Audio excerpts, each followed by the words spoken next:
دوهن إسلام أقل توجيهك بو أويك النخوازيت يعني نك تقليد قرائي نخوازي براني برزم شتيكي زور مهمة چونك أقرتوا تقليد قرائي في أربوي أو عرفي بابو بافيران لي أبي بالدين وكل سنة دولتاني خليج أيبيني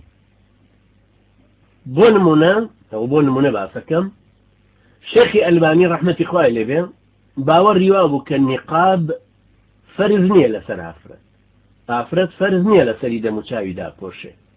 علماء كان السعودية لا ينكر بهرا زوريان رد لدايوا وكان ألباني يدعو إلى السفور كتابي عن الأستاذ نسي مقالان الأستاذ نسي الشيخ بن باز بن عثيمين هم رد عن لدايوا بغام ألباني رحمة إخوائي لبين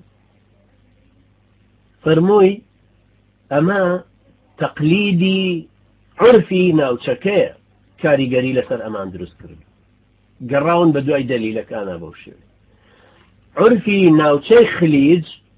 کە لە کۆنەوە هەروە بوون ئافرەت زۆر تێکەڵ بە ژیانی کۆمەڵایەتی و سیاسی و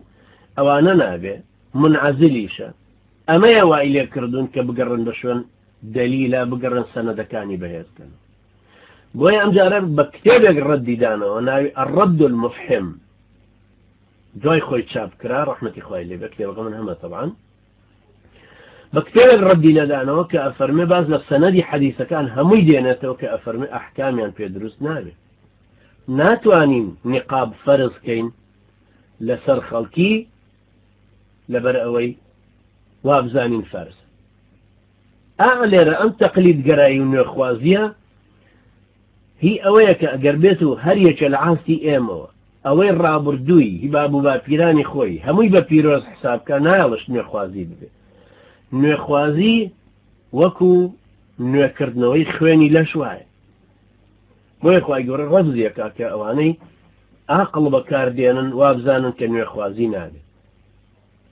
وإذا قيل لهم اتبعوا ما أنزل الله قالوا بل نتبع ما ألفينا عليه آباءنا أولو كان آباؤهم لا يعقلون شيئا أولو كان آباؤهم لا يعقلون شيئا ولا يهتدون لا شتون هروا بشن بابو بافراني خوانا أرونو